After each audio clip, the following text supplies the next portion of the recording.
up, y'all? It's your girl Jazz, aka the Story Maestro, and today we're going to talk about the top common mistakes writers make when it comes to using narrative distance. Let's start with the fundamentals. What is narrative distance? Narrative distance is the distance between the narrator and the reader, so how close or how far the reader is to the narrator. Narrative distance has 5 levels, from very close, basically immediate, to distant, or what I like to call remote. If you've gotten this far, please make sure you like, share, and subscribe to my channel. I can't wait to interact with you guys. Now let's get back to the 10 common writing mistakes writers make with narrative distance.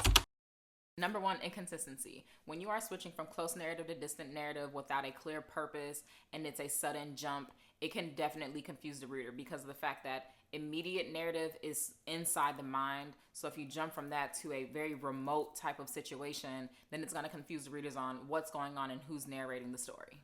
And that is what we don't want. Number 2, overuse of close narrative distance. This, to me, is probably like the top one, simply because of the fact that it is a such thing as overwhelming your readers. Because if they are taking on that character's emotions and feelings, no matter if they're happy, sad, full of like very, very anxious, overjoyed, which that can be different. But say that it's anxiety. If you want your reader to also be able to feel what's going on, but not so much so that it's causing them to want to remove themselves from the story, then you are then overwhelming the readers. I don't know if you guys ever experienced it where you're watching a show and it's just like, you know what, this is too much. I'll come back to it later. That is overwhelming your reader, watcher, but it's not what you want to do, because you don't want them to put the story down. You want them to be still immersed and be able to captivate everything that you want them to while not having to remove themselves. And number 3, the exact opposite. If you are too far from the narrator, it is then going to detach you from the story. Now, I just spoke on being overwhelmed with emotions, but you don't want to be so distant from the story that you don't care about it. And as I spoke in my previous video, you need to figure out connections that draws in readers, because it keeps them engaged. If your reader is not as connected to the story due to excessive narrative distance, again, another reason for them to put it down, because it's like, well, I guess I don't really care about this book, so why stay here? So you want to make sure that they are not too distant and too far from the story. It's going to be, we need a healthy balance. And going straight into number 4, lack of balance. Because if you have both too distant, too far, and then it's all over the place and they're not flowing well together, there's not going to be a healthy balance on if one minute the reader is super anxious and then they go really far out because they want to hurry up and get through a story, and the next thing you know, they're super, super close again. It has to be a reason as to why we're getting here and getting there, and not just, okay, I want to, just not for the purpose of getting through something faster, because then you're not going to be able to effectively get through your story and reach your audience the way you want to. So balance is very important. Just like do not have excessive distance or overwhelming your readers by too much closeness. I promise I'm not going to keep going backwards, but it's like, because these all just kind of flow together, but it's like, it's specific points that you have to take in mind individually, because of the fact that it can really, like, you know, put your reader in a situation that they don't want to be in, and you as an author, because they may not like that style. But back to the points. Number 5, be considerate of how the narrative distance level affects the reader.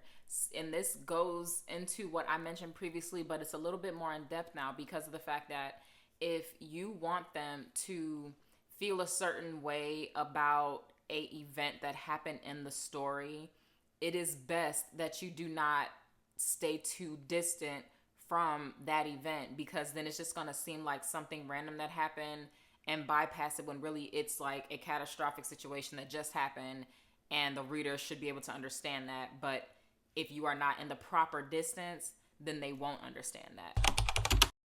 A student goes up on the stage and they trip and fall. That can be like the starting point of how much anxiety they have because of embarrassment.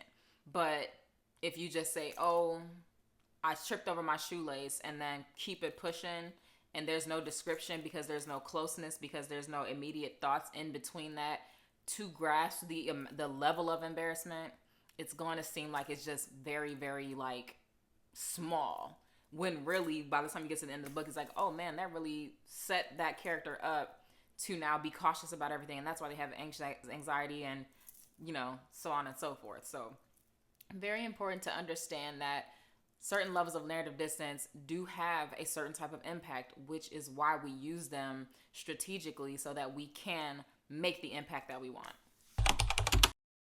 Okay, number 6, inappropriate distance for the genre.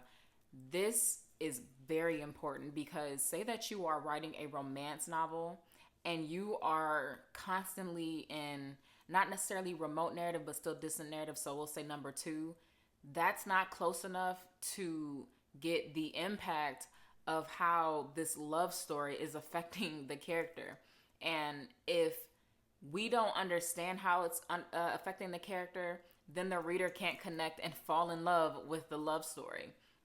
So it's important to know that you will have certain levels of narrative distance that you will pay more attention to in certain genres than the other. So if it's heavily action-packed, you might have distances 2 through 3 more than 3 through 5 when it's romance, because the 3 through 5 more on the end side, they're a little bit closer, whereas 2 through 3 not so close, but that's because you get to get the whole picture of what's going on.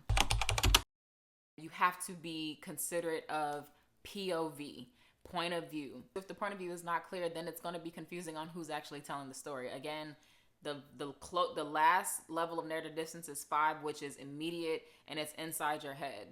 Typically, you guys know third person point of view isn't inside their head, but we have those moments where it feels like it, but that's one of the narrative distances, but it is not necessarily immediate narrative distance. So keep that in mind. Also, there are certain levels of narrative distance that will be more so used in the POV or used in a specific type of way. So the time that it feels like we are in their head, it's called indirect discourse. That is going to be a whole different video and monster in itself, and I'll get to that. But again, you have to be clear on where you stand with who is telling the story, how the reader is supposed to experience it, so that you know which narrative distance levels to choose. So not only do you have to do it for POV, you have to do it for, again, before, like what I just said before, genre. And number 8, over description. This is actually you staying in a certain narrative distance level far too long, and it's not necessarily at this point where it's overwhelming, but it's because certain levels of narrative distance will have more detail. Now you're giving excessive detail. Sometimes, you know, you always hear show don't tell, but there are moments where you really should just tell and not show, because of the fact that it can really overtake your story. And I do mean overtake your story. You don't want to spend every waking moment trying to describe the bricks on the house and every point that, you know, the roof of the home touches.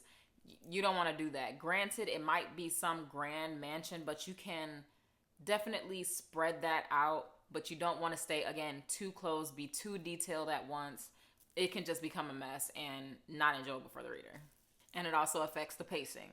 We'll get to pacing soon, but know that it affects it as well. You know, everything comes together in one way or another. We just have to be leery and understand why, but that's what we're doing now. Number 9, flat characters. Now, granted, there is a such thing as a flat character arc, but there's also a thing where it feels like the characters are falling flat.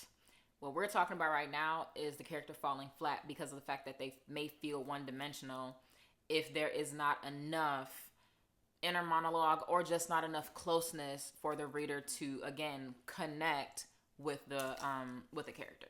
So you want to be sure that when you are using your narrative distance, that it is putting the reader in place of being able to understand the character and the story and what's going on yet again. But this has an effect on your characters if you do not use narrative distance properly.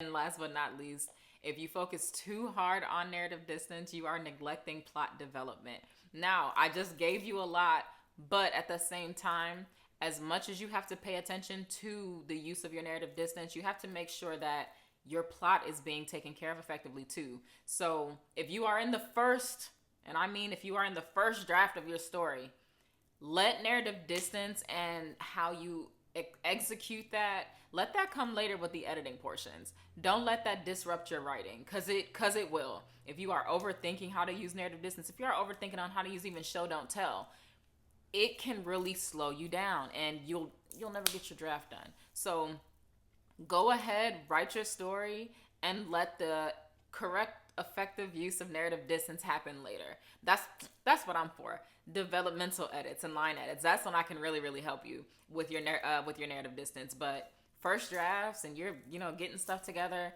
don't neglect your plot, because that, at the end of the day, that's your story. That's what you want to develop that the most, and we can fix whatever we need to fix later. So there you go. There's 10 common mistakes that writers make when it comes to using narrative distance. Inconsistency, overuse of close narrative, excessive use of distant narrative, not having balance, ignoring the reader's needs, inappropriate distance for a genre. You have to have that. Unclear point of view, flat characters, not flat character arcs, but flat characters occurring because the incorrect use of narrative distance, and neglecting your plot development. I hope this video really helps you guys. If you have any questions, please drop them in the comments. I love to hear from you guys. I'm so happy for the ones that do follow me. I love you guys so much, because if I had to sit in a room full of y'all, I probably would be shook, but at the same time, I think it would be so fun. So please talk to me. I love this. So I'll be talking to you guys soon. Have a good day.